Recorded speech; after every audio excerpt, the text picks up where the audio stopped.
want you to sort of avert your gaze. That means look away. Because I don't want you to see which card she selects. That's important. I'm going to drop cards from hand to hand. I'm going to have you say stop. We're going to have you think of a card in the middle of the deck. Now, it's important to know you'll be the only one who knows what the card is. So don't forget it. No pressure. Okay? But it's also important that you get any card that you want. Because again, at the end of this trick, people are going to think that I forced the card. So it's very important that you say stop anytime you want. If I don't stop exactly where you want, let me know. We'll start over. We'll go back to the beginning. We'll do whatever we can to make you happy. Okay? I'm going to drop cards from hand to hand. Like I wasn't ready, but you were. So that's fine. You want to stop there or you want to go further? No. You're completely happy. I'm going to show you that card. I want you to look at it. Don't forget what it is. Do you have it? Are you happy with that card? It's a good one. If not, we'll teach you a completely different card. I want it to be completely clear that you could have thought of any card. Turn back around for me, Ryan. Terry's now thinking of a card near the middle of the deck. You have no idea what the card is. That's important. Now, maybe you know about where the card is, right? Because you maybe heard the cards fall off my fingertips. I did say it was around the middle, so maybe you know about where it is, Brian. So we'll give the cards a couple of cuts. That way, even if you knew what the card was, and you don't, there's no way you can know where the card is. Do you agree with that? And spread the cards onto the table, Brian, and this is the important part.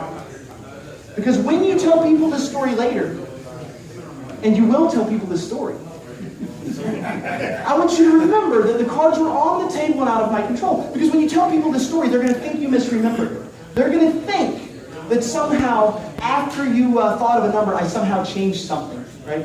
The cards are on the table and out of my control. In a moment, I'm going to have you think of a number between 1 and 52. And if this works right, Terry's card will be at exactly that number. Not one before, not one after. Not maybe, not sometimes, not close, not near. But her card will be at exactly that number at exactly this moment. So you can think of any number you want between 1 and 52. Remember, the cards are on the table and out of my control. There's one important point. One rule and one rule only, Brian. You can change your mind as many times as you like. I encourage you to change your mind. But at the moment you verbalize that number, at the moment you've said that number out loud, we're stuck with that number and there's absolutely no going back. Any number you want between 1 and 52. 38. 38. Keep me honest, Brian. 1, 2, 3, 4, 5, 6, 7, 8, 9, 10, 11, 12, 13, 14, 15, 16, 17, 18, 19, 20, 21, 22, 23, 24, 25, 26, 27, 28, 29, 30, 31, 32, 33, 34, 35, 36, 37, 38. You agree that's the 38th card, Brian. If not, we can count again, but you agree that's the 38th card. I'm going to push this card out here so I can't do anything. Remember, you could have said 37, right? That would have arrived at this card, the 5 of diamonds. Was that your card? You're doing good, you're doing good. Could have ended a number lower than 30. You would have ended up with a card down near here. That would have been the Jack of diamonds, your card. We're doing good. You could have ended a number larger than 30. You would have ended up with a card down near here. That would have been like 50-ish. That would have been the 7 of spades. I'll give you a high five this time. You're doing good too. You're doing good too. Yeah.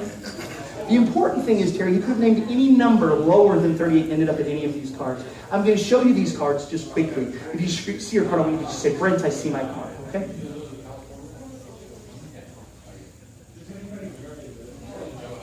Nowhere near. You feeling good?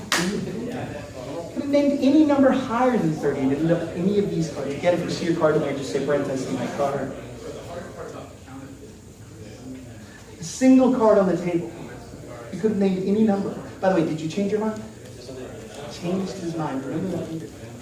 Now, this is the point where normally a magician has to switch the card, Brian. Look, I'm going to do it just at fingertips. I'm going to even show you the card before she tells us what hers is. That way I can't switch it. For the first time in a loud, clear voice, we tell everybody what the card is.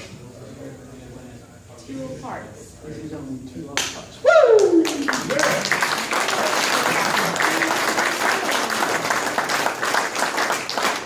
Thank you so much, Brian. You were amazing. 38 was a good number. Thank you, young lady, for helping me out. I appreciate it. You guys can have a seat. Thank you.